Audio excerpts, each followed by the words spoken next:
할렐루야. 온 이스라엘교회 샤bat 예배에 참석하신 여러분들을 주님의 이름으로 환영드립니다. 오늘은 이제 5, 7, 8, 5, 10일 창세기 토라 포션 마지막 부분에 다가가는데요. 제목은 바이까시 그래요. 히브리어로 가까이 가서라는 그런 의미가 있는데요. 창세기 44장 18절 유다가 그에게 가까이 가서 요 부분이요. 그래서 이게 뭔 얘기냐면은 베냐민이 이제 그대로 포로로 남을 것 같아서, 노예로 남을 것 같아서, 이렇게 유다 형이 베냐민을 위해서 탄원하는, 무릎으로 기어가서, 이 요셉에게 무릎으로 기어가서 탄원하는 장면이 바로 바이갓이거든요. 근데 이게 주님이 오시기 약 한 2000년 전 사건인데, 이게 예수 그리스도와 함께 오늘날 우리에게 어떻게 적용이 되는지 참 아주 영적으로 연결되면서 큰 은혜 받는 시간이 되기를 소망합니다. 이르든 내 주여 원하건대 당신의 종에게 내 주의 귀에 한 말씀을 아뢰게 하소서. 주의 종에게 노하지 마소서 하면서 탄원합니다. 자, 그런데 이 부분이 예수 그리스도께서 요한복음 17장에 겟세마네 동산에서 그대로 기도하실 때 그냥 진액을 쏟으시면서 땀을 흘리시면서 기도하는 이런 부분들 누구에게 할까요? 하나님 아버지께 하는 거예요. 마지막 이제 오늘 저녁에 체포되면 내일 십자가에 매달리는 그런 예정된 코스를 가시면서 마지막 기도하는 장면이 요한복음 17장 대제사장의 기도인데요.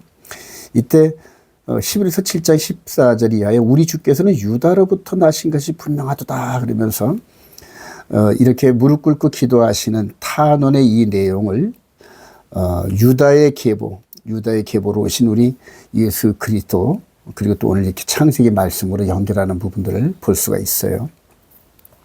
요한복음 17장 21절 아버지여 아버지께서 내 안에 내가 아버지 안에 있는 것 같이 그들도 다 하나가 되어 우리 안에 있게 하사 그래요. 아버지와 아들과 그다음에 우리들이 한 울타리 안에 하나가 되는 그런 일이 있게 해달라고 지금 기도하는 거예요. 절대 떨어져서는 안 되는 거예요. 절대 떨어져서는 안 되는 거고요.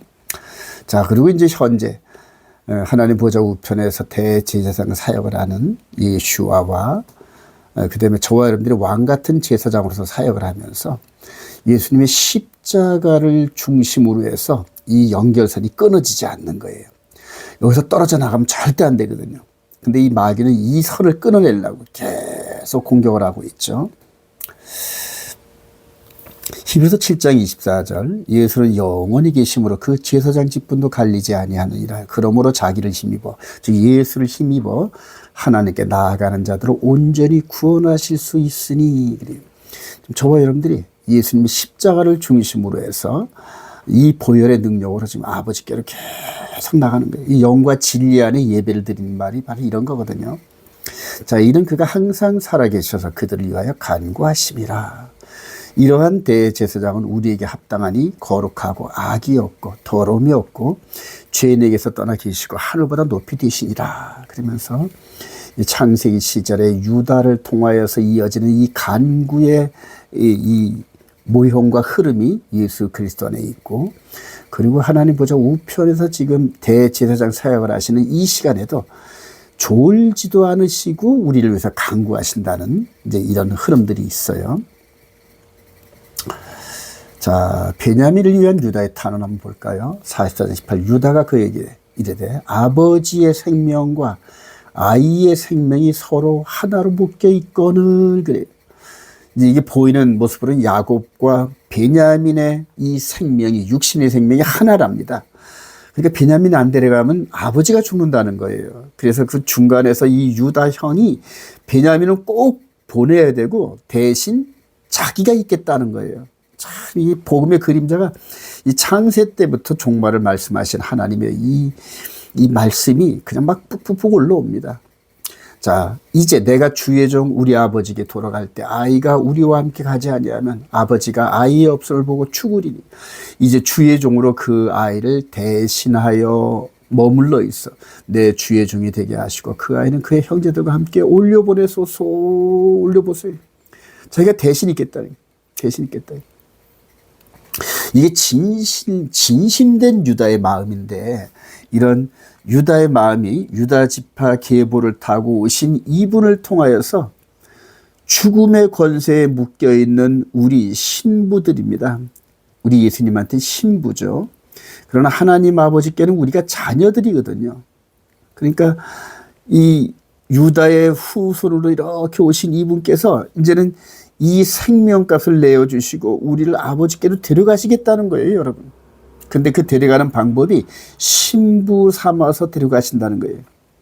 결코 떨어질 수가 없어요. 그래서 아버지의 생명과 우리의 생명, 우리가 하나님의 형상을 닮고 창조가 됐잖아요. 이제 이런 부분들을 이렇게 투영을 합니다. 시편 53편 5절, 그가 찔림은 우리의 허물 때문이요 그가 상함은 우리의 죄악 때문이라. 그가 징계를 받음으로 우리는 평화를 누리고 그가 채찍에 맞음으로 우리는 나음을 받았도다. 우리는 다 양 같아서 그릇 행하여 각기 지 길로 갔거늘 여호와께서는 우리 모두의 죄악을 그에게 담당시키셨도다. 이분에게 모든 걸 다. 그리고 아버지가 그렇게 시키셨어요. 그리고 내 형상을 담은 나의 자녀들, 너의 신부를 데려와라. 이게 사명입니다. 우리 예수님의 사명이고 결코 헤어질 수 없는 부부 사이. 자, 그리고 이제 결과적으로는 아버지와 아들과 우리들이 하나가 돼서 하나가 되어 만나는 그날이 있다는 겁니다, 여러분. 네. 고린도 15장 22절 바울 사도가 이걸 봤는데요. 아담 안에서 모든 사람이 죽음같이 그리스도 안에서 모든 사람이 삶을 얻으리라. 그러나 각각 자기 차례대로 되리니 먼저는 첫 열매인 그리스도예요. 그 다음에는 그가 강림하실 때 그리스도에게 속한 자요. 그 후에는 마지막이니 그가 모든 통치와 모든 권세와 능력을 멸하시고 나라를 아버지 하나님께 바칠 때라 그래요. 우리 예수님께서 하나님 아버지에게 아버지 보소서 당신의 자녀들 나의 신부들을 데리고 왔나이다 하고 이렇게 아버지께 드릴 때가 있다는 거예요. 이 바울 사도가 이걸 어떻게 깨달았을까요? 유다를 통하여 탄원됐던 이런 모든 것들이 요셉을 감동하고 12 형제를 감동하고 그다음에 아버지 야곱과 베냐민이 한 군데서 이렇게 있고 하여튼 12아들과 아버지가 함께 있는 이 그림이 앞으로 나타나거든요. 여기에서. 그러니까 이거는 우리 눈에 보이는 축복의 사건이고 앞으로 되어질 이 부분은 우리 눈에는 아직 안 보이지만은 말씀을 통하여 확실히 되어질 것을 믿는 거거든요. 저와 여러분들이 이 자리에 꼭 함께 해야 됩니다, 여러분. 꼭 함께 해야 됩니다. 이 자리에 못 들어가면 큰일 납니다, 여러분. 자, 자신의 신분을 드러내는 요셉과 예수 그래요. 창세기 45장 12 형제들의 그 진실된 마음을 읽은 이 요셉이 이제는 그 정을 억제하지 못해서 자기 신분을 드러냅니다. 요셉이 시종하는 자들 앞에서 그 정을 억제하지 못하여 소리질러 모든 사람을 자기에게서 물러가라 하고 그 형제들에게 자기를 알리니. 요셉이 그 형들이 이르되 나는 요셉이라 내 아버지께서 아직 살아계시니까. 요셉이 형들에게 이르되 내게로 가까이 오소서. 그들이 가까이 가니 이르되 나는 당신들이 아우 요셉이니 당신들이 애굽의 판자라 그래요. 17살 때 팔았는데 지금 현재 39살쯤 됐거든요. 22년을 지나면서 많이 변했어요. 17살 떡거버리 총각 같은 그 요셉이 40의 장년이 돼서 총리가 됐고요. 최고 권력자죠. 그리고 나머지 11 형제들은 그동안의 마음고생을 통하여 그 하나님의 말씀에 찔림을 받고 성품들이 변했어요. 성품들이 변해서. 그래서 12 형제가 하나의 모습이 이렇게 보여지는데, 자, 이 부분도 어쩜 이렇게 오버랩일지 몰라요. 30세 때 사역을 시작했던 이 요셉과 함께 30세 때 공생을 시작했던 예수와 그래요. 그리고 결과적으로는 12 사도와 함께 이렇게 죽었다 부활하신 당신의 정체성을 드러내면서 당신께서 하나님의 아들이심을 증명하잖아요. 이 12 사도들이. 와, 엊그제까지만 해도 죽어있던 십자가에 매달려 죽었던 그분이 이제는 모든 게 끝이구나 하고 이렇게 절망에 빠졌던 이 사도들에게 나타나서 이제는 내가 그야 십자가에 매달렸던 그라니까. 도마야, 너 내 옆구리 만져봐. 내 손 만져봐. 이런 식으로 당신을 확인시키면서 영적인 하나됨, 영적인 하나됨. 여기는 육신적인 하나됨. 그래요. 그리고 이분들의, 이 사도들의 전달을 통하여 저와 여러분들이 이 복음의 핵심을, 즉 사람이 살다 죽는 것은 정한 것이요, 그 다음에는 부활하여 심판이 있는데 아버지와 아들과 함께하는 그 자리로 갈 것이냐, 마귀의 미혹에 빠져서 영원히 불목 가운데로 갈 것이냐, 이런 양자택일에 대한 이런 일들이 우리에게 놓여 있어요. 도마에게도 옆구리 만져봐, 마음 가서 이게 얼마나 기뻤을까요? 이 기쁨의 현장이 2000년 전에 요셉과 그 12 형제들 가운데 있었던 이 부분, 거의 오버랩이 되시죠, 이렇게. 근데 진짜 기쁨은 이후로 아까 아버지와 아들과 우리들이 하나 되는 그 하나님 보좌 앞에 갔을 때, 그때 완전한 기쁨이 우리들에게 다가옵니다, 여러분. 자, 하나님의 구원 계획을 설명하는 요셉과 예수, 그래요. 22년을 지나는 그런 과정에서 하나님의 말씀이 요셉을 통해 어떻게 역사했는지, 이런 부분들을 이제 이 형들에게 그대로 설명을 해주는 거예요. 창세기 45장 5절에 당신들이 나를 이곳에 팔았다고 해서 근심하지 마소서, 한탄하지 마옵소서. 하나님이 생명을 구원하셔 나를 당신들보다 먼저 보내는데, 그게 형님들이 나를 파는 그런 방법을 통해서 나를 보내셨다는 거예요. 그래서 17살 때 팔려올 때는 죽었구나 했는데 22년이 지난 현재를 바라보니까 그게 바로 고난의 끝자락에 묻어놓은 하나님의 축복이었다는 겁니다. 저와 여러분들도 이런 일들을 많이 겪어요. 현재 고난을 겪으시는 분이 있습니까? 그 고난과 징계가 끝나고 난 다음에 비교할 수 없는 그런 축복을 내다보면서 현재를 이겨나가시를 소망합니다. 하나님이 큰 구원으로 당신들의 생명을 보존하고 당신들의 후손을 세상에 두시려고 나를 당신들보다 먼저 보내셨나니, 그런즉 나를 이리로 보낸 이는 당신들이 아니요 하나님이시라 그래요. 너무 놀랍죠? 이런 축복의 간증들이 저와 여러분들에게 넘치기를 소망합니다. 자, 우리 주님께서 대제사장의 기도를 또 간구하시는 이런 흐름을 통하여 십자가에 매달리시고 부활하셔서 이렇게 이 장면들이 계속 오버랩 되시죠. 12사도들을 열방 가운데 파송해서 이제는 너희들의 신부들을 구해와라, 중매장이다. 그리고 마지막에 혼인잔치, 이 자리를 향하여 달려가고 있잖아요. 지금 이 공중 혼인잔치. 혼인잔치에 참여하기 위해서 저번에 신부단장을 하는데, 외적인 신부단장이 아니라 이제는 죽었다 부활하는 내면의 영혼의 몸, 그래. 장차 부활의 존재로 나타날 그 영혼의 몸을 지금 아주 흠이나 티나 주름 잡힌 것이 없는 그런 모습으로 신부단장 해가고 있는 중이거든요. 자, 마태복음 28장 16절 이하에 대사명을 내놓죠. 하늘과 땅의 모든 권세를 내게 주셨으니 이제는 너희들의 모든 민족을 제자로 삼아 아버지와 아들과 성령으로 세례를 베풀고 내가 너희의 분부한 모든 것을 가르쳐 지키게 하라. 그래. 이게 바로 토라거든요. 토라. 계명, 규례, 율례, 법도, 그래. 의와 공도의 삶을 살게 하는 하나님께서 주신 여호와의 도. 그래. 그거를 지키고 순종하고 신부단장한 그들만이 이 혼인잔치에 참여할 수 있어요. 그래서 세마포를 주시는데 이거는 성도들의 옳은 행실로다 그렇게 말씀을 하셔. 보라, 내가 세상 끝날까지 너희와 항상 함께 있으리라 하시라. 그러면서 바로 이 69일에와 70일에가 바로 한일의 이 세상 끝날까지 가는 거예요. 그래서 여기에는 전 3년반과 후 3년반이 있고 기독교 2000년의 이방인의 시대가 이렇게 있으면서 우리들의 이방인에게도 이 12사도를 통한 새 언약의 축복이 우리들에게 전달되고 우리가 그 복음을 받고 예수를 믿고 예수의 신부로서 꼴지어져가는 그리스도의 장성한 분량에 이르는 그런 현재 진행형이거든요. 자, 그리고 이제 아직 가나안 땅에 있는 이 야곱을 그대로 하나님 말씀대로 흐름대로 이렇게 가나안 땅에서 이제 애굽으로 보내야 되는데 하나님이 직접 나타나셔요. 창세기 46장 1절 이스라엘이 브엘세바에 이르러 그의 아버지 이삭의 하나님께 희생제사를 드리니 하나님이 이르시되 나는 하나님이라 내 아버지의 하나님이 애굽으로 내려가기를 두려워하지 말라 내가 거기서 너로 큰 민족을 이루게 하리라 내가 너와 함께 애굽으로 내려가겠고 반드시 너를 인도하여 다시 올라올 것이며 요셉이 그의 손으로 내 눈을 감기라 하셨더라 이렇게 약속을 주셔요. 근데 여러분들 이 약속은 이미 야곱이 한번 경험을 했어요.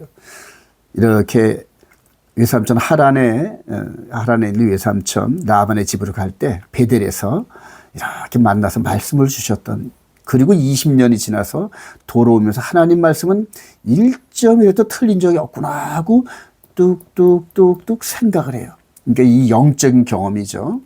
그리고 나서 미래를 얘기한단 말입니다. 내가 너를 애굽으로 내려가게 하겠고 장차 너와 내 후손들을 데리고 올라오리라 그래요. 여기서 이미 성취된 이 메시지 신뢰 속에서 장차 미래에 되어질에 대해서 말씀하신 하나님을 신뢰할 수 있는 마음이 이 야곱에게 생긴 거예요.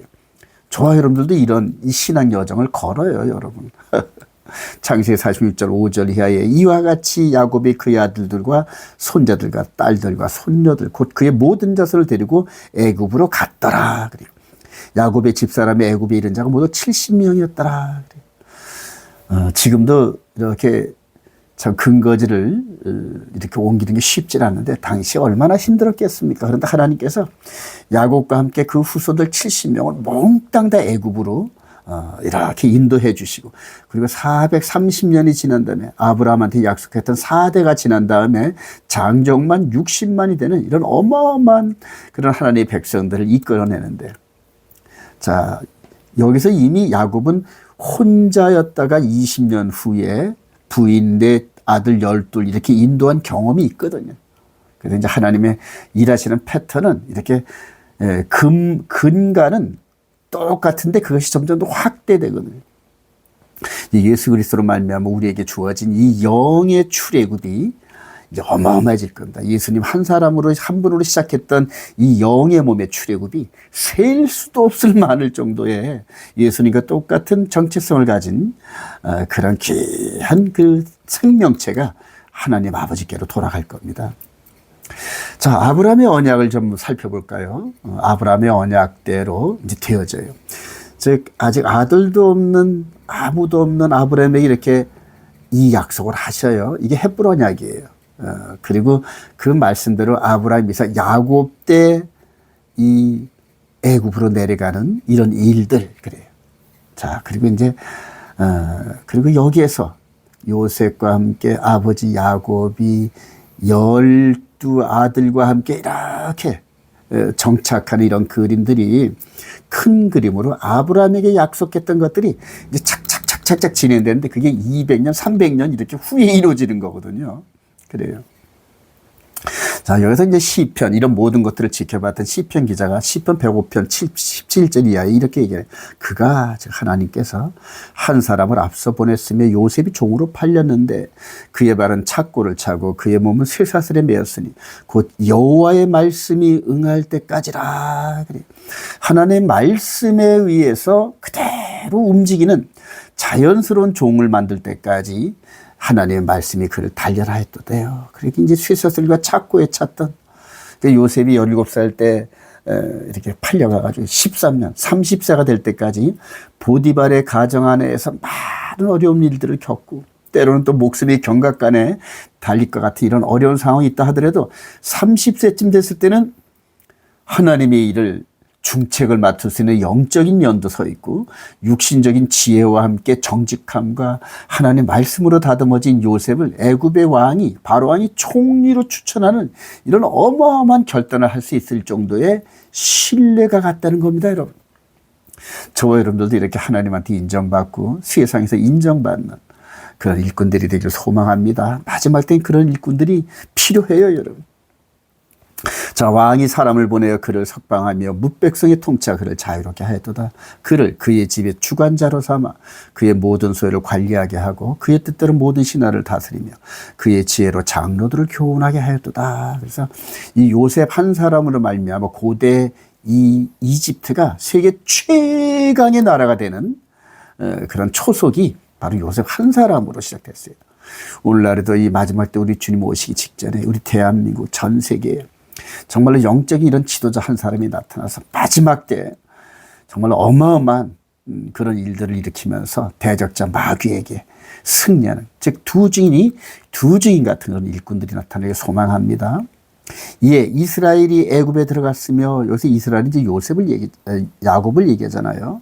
야곱이 여기에 있다가 이렇게 들어갔다는 거예요. 야곱이 함의 땅에 나그네가 되었도다. 나그네, 그래요. 저와 여러분들도 이 세상에서 나그네잖아요. 나그네. 그래, 이 땅에 영원히 있을 저와 여러분들이 아니죠. 자, 메시아를 통하여 12지파가 하나로 연합된다. 그래요. 에스겔 37장 16절 이하에 유다와 그 짝 이스라엘 자손이 에브라임의 막대 곧 요셉과 그 짝 이스라엘이 하나가 되는 이런 그림들이죠. 이렇게 해서 여기서 하나가 됐던 것처럼 아주 뿔뿔이 갈라졌던 서로 원수지간 같은 죽이려고 했던 이들이 이제는 나중에 에프라임과 유다 지파를 통하여 북이스라엘과 남방 유다로 통해서 아주 막 서로 죽이려고 막 싸우는 이런 부분을 이제 이렇게 비화됐다가 나중에 이 두 민족 12지파가 메시아 안에서 하나가 된다고 선언하는 거거든요. 자, 이런 것들이 전부 다 이전에 있었던 그런 일들. 그래서 내 종 다윗이 그들의 왕이 되리니 하면서 메시아에 대한 이런 부분들을 이렇게 말씀을 나누는데 바로 이분이 이렇게 오셨어요. 그래서 양떼로 비유되는 12지파를 그리스도의 십자가를 통하여 하나로 묶는 과정이 바로 메시아가 하실 일인데 이미 이런 일들은 요셉을 통하여 이미 우리들에게 보여주셨거든요.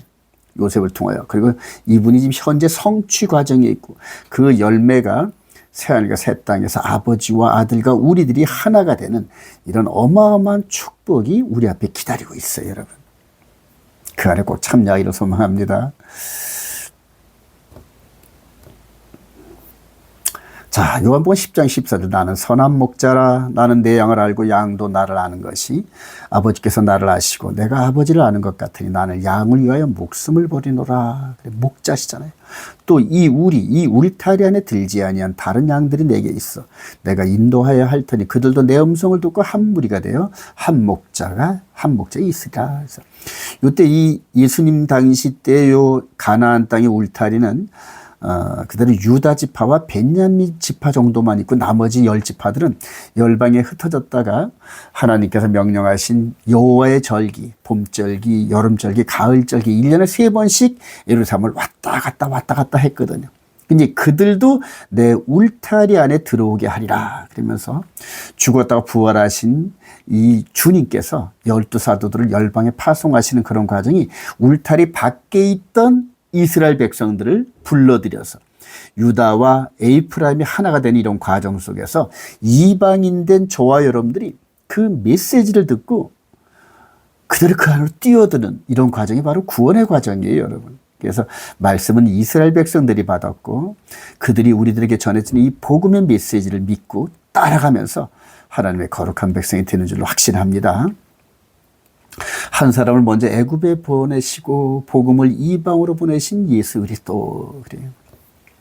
자, 이 그림이 아주 뻔하잖아요. 이렇게 해서 요셉을 한 사람으로 먼저 보내고 나머지 가족을 이렇게 보내고 430년 후에 장정만 60만 그리고 나머지 사람까지 하면 200~300만 명이 되는 이 엄청난 이런 인원을 이 바다가 가로막고 있는 이 절대 갈 수 없는 이 길을 뚫고 바로왕의 애굽에서 바로왕의 영향력이 못 미치는 새로운 땅을 향하여 쫙 갈라놓으셨잖아요.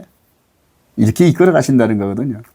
자, 그런데 이제 우리들도 바로 이렇게 영의 몸으로 당신을 보여주시고 영의 몸, 아직까지 부활되지 못했지만 이 안에 영의 몸의 속 사람들을 전부 다 재창조해 주셨어요.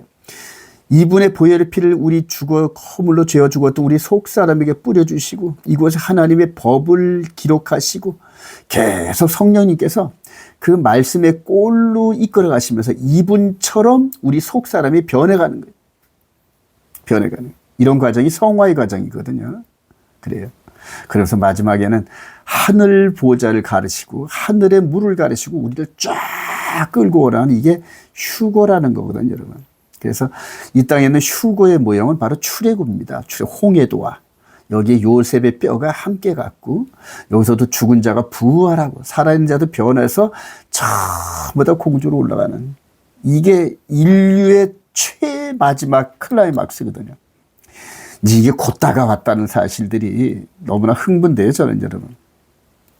로마서 11장 25절 형제들아 이 신비를 너희가 모르기를 내가 원하지 않냐노니 이 신비를 이방인의 충만한 수가 들어오기까지 그러니까 이스라엘 12지파뿐만이 아니라 열방에 사는 사람들도 전부 하나님의 형상을 받고 지음받은 그런 존재들이거든요. 그들에게 이 복음을 전하기 위해서 이들을 파송했어요. 이스라엘 12지파를 열방으로 쫓겨나는 그런 형식을 통하여 파송한 겁니다. 그래서 그런 과정에서 이스라엘의 더러는 우둔하게 된 것이고 그리하여 온 이스라엘이 구원을 받으리라 이렇게 선언합니다. 바울 사도가. 그리고 결정적으로 데살로니가서 4장 15절에 주께서 강림하실 때까지 우리 살아남아 있는 자도 결코 앞서지 못하리라. 그래. 아담 안에서 마지막 때까지 죽은 자들이 부활하기 전까지는 한 사람도 아직 올라간 적이 없어요. 근데 주께서 호령과 천사장의 소리와 하나님의 나팔 소리와 친히 하늘로부터 강림하시리니 그리스도 안에 죽은 자들이 먼저 일어나고 그 후에 우리 살아남은 자들도 그들과 함께 구름 속으로 끌어올려 공중에서 주를 영접하게 하시니 그리하여 우리가 항상 주와 함께 있으리라. 그러면서 공중 혼인잔치를 치른다는 얘기예요. 그래서 요즘에 종말론에 잘못된 이런 세대주의 관점 있는 분들은 휴거돼서 공중 혼인잔치를 끝내고 지상으로 내려와서 이 지구촌에서 1000년 동안 우리 주님이 통치하신다는 이런 그들의 세대주의나 전천년, 역사적 전천년 이런 개념 속에서 이제 설명을 하는데 아주 그게 비성경적이라는 것을 알 수가 있어요. 결론입니다. 자, 고린도서 9장 16절 내가 복음을 전할지라도 자랑할 것이 없으면 내가 부득불할 일입니다. 만일 복음을 전하지 않으면 내게 화가 있을 것이로다. 내가 자의로 이것을 행하면 상을 받으리라. 내가 자의로 아니한다 할지라도 나는 사명을 받았노라. 여러분 우선 이 바울 사도에게 전해준 이 복음은 예수님의 피값이에요, 여러분. 그 피값이 들어있고 천하보다 더 귀한 그분의 피값이 들어있고 그 다음에 십계명을 통하여 하나님의 존재인 정체성의 상징인 십계명이 우리 안에 들어와 있어요. 그래서 이 바울사도 안에는 예수님의 피, 그 다음에 십계명이 이렇게 들어와서 새로운 사람을 이렇게 형성되는데 바울이 그런 과정을 겪었던 사람입니다. 그게 바로 복음의 비밀입니다, 여러분. 그래서 예수 그리스도를 나의 구주로 영접하고 마음에 기록한 계명을 순종해 가는 것이 바로 성화의 과정이고 이거를 복음의 경주로 표현을 했어요, 바울 사도가. 자, 이 라인을 따라 계속 가게 돼 있어요. 근데 이 바울 사도가 요 핵심 하나님의 계명과 예수 믿는 증거의 복음을 가지고 바톤 터치를 시작한 거예요. 일생 동안 이렇게 복음의 기초를 놓고 있다가 맨 마지막에 로마 감옥에서 죽임을 당하는 그런 순간에 피를 흘리고 그리고 이미 그 바톤을 받은 디모데를 통하여 또 폴리가 속사도 교부들 이런들을 통하여서 이 복음의 라인을 통하여 계속적으로 계주하는 것처럼 전달됐는데 여러분 이 바울 사도가 이방인들에게 전해준 이 복음의 바톤이 바뀌면 안 돼요. 그리고 이제 우리한테 2000년 가까이 왔는데 자 지금 마지막 짐승의 표의 권세를 갖고 있는 적그리스도가 등장하면서 이 복음을 흔들려 그래요. 자 그래서 2000년 동안 이어진 복음의 경주에서 저와 여러분들이 지금 이렇게 저와 여러분들의 마음 안에 예수님의 피와 계명이 이렇게 세팅되고 이 거룩의 여정을 지금 달려가고 있는데 이 앞에 가로막은 이 적그리스도가 때와 법을 바꾸는 이 바톤, 바울이 전해준 바톤을 짝퉁 바톤을 만들어 가지고 마지막 경주를 무력화시키려는 시도를 하고 있어요. 자, 바울 사도가 이걸 내다보면서 디모데후서 2장 너는 그리스도 예수의 좋은 병사로 나와 함께 고난을 받으라. 병사로 복무하는 자는 자기 생활에 얽매이는 자가 하나도 없나니 이는 병사로 모집한 자를 기쁘게 하려 함이라. 경기하는 자가 법대로 경기하지 아니하면 승리자의 관을 얻지 못할 것이며 그래. 우리가 이 육상 계주에 볼 때 바톤이 틀려도 안 되고 바톤 터치할 때 불법을 행해도 안 되고 라인을 벗어나도 안 되잖아요. 저와 여러분들이 유념할 게 바울 사도가 우리에게 전해준 생명의 성령의 이 복음이 눈에 안 보이게끔 이어져서 저와 여러분들에게 이렇게 전달되고 우리가 바톤을 다음 사람에게 넘겨줄 때는 바울 사도가 우리에게 전해준 복음의 바톤을 넘겨줘야 돼요, 여러분. 이건 아주 뭐. 근데 지금은 이 교회가 썬데이를 지킨다는 이런 교회가 첫째, 계명이 달라요, 여러분. 10계명은 네 번째 계명, 일곱째 날 안식일을 중심으로 한 계명인데 첫째 날 일요일을 중심으로 한 계명은 짝퉁입니다, 여러분. 마지막 때 여러분들 이거 잘 유념하시길 바랍니다. 계시록 14장 9절 요한 사도가 이렇게 경고해요. 만일 누구든지 짐승과 그의 우상에게 경배하고, 이 경배한다는 것은 얘가 세운 법 시스템을 따라간다는 거예요, 여러분. 하나님의 법이 아닌 얘가 세운 법, 즉 이스라엘 백성들이 그 왕국 시대 때 하나님이 세워놓은 성전 안에 있는 10계명의 그 법과 규례를 따른 것이 아니라 바알 신상을 세워놓고 바알이 요구하는 제사를 또 지냈다는 거거든요. 이게 배도구 간음이거든요.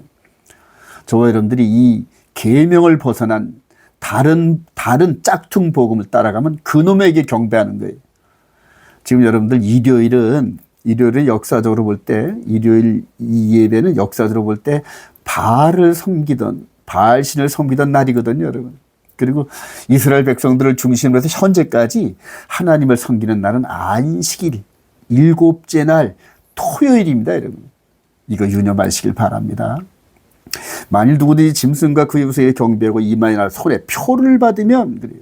그도 하나님의 진노의 포도주를 마시리니 그 진노의 잔에 섞인 것 없이 부은 포도주라. 거룩한 천사들 앞과 어린 양 앞에서 불과 유황으로 고난을 받으리니. 육신의 모습이 불과 유황으로 타는데 영의 몸은 영적인 불과 유황으로 영원히 그 고난의 연기가 세세토록 올라간다. 이미 무섭지 않으세요, 여러분? 짐승과 그의 우상에게 경배하고 그의 이름표를 받는 자는 누구든지 밤낮 쉼을 얻지 못하려 하더라. 성도들의 인내가 여기 있나니 그들은 하나님의 계명과 예수에 대한 믿음을 지키는 자라. 이렇게 선전하잖아요. 바울 사도나 요한 사도나 베드로 사도나 동일하게 이 메시지를 받은 거예요. 예수님의 보혈의 피로 내가 깨끗해졌고 그 깨끗해진 심령밭에 하나님의 정체성의 상징인 10계명을 성령님께서 기록하신 거예요, 여러분. 그리고 산상수 마태복음 5장부터 7장까지 나는 너에게 이르노니 그래요. 옛사람이 너희들에게 간음하지 말라 들었거니와 나는 너에게 이르노니 마음으로도 음욕을 품고 이성을 바라보면 이미 간음했다. 살인하지 말라 너희들이 들었거니와 나는 너에게 이르노니 형제를 향하여 이놈 저놈 죽일 놈 이렇게 속으로 마음만 먹어도 이미 살인했대요, 여러분.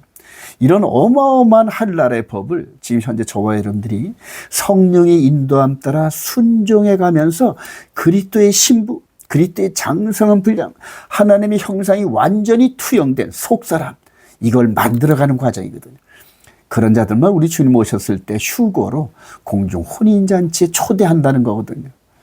사랑하신 여러분, 이 복음의 비밀을 깨닫고 세상 것 바라보지 마시고 내 안에 영생의 존재를 바라보면서 이 복음의 경주를 이어나가고 완벽한 모습으로 결승 테이프를 끊는 저와 여러분 되시기를 주님의 이름으로 축원드립니다.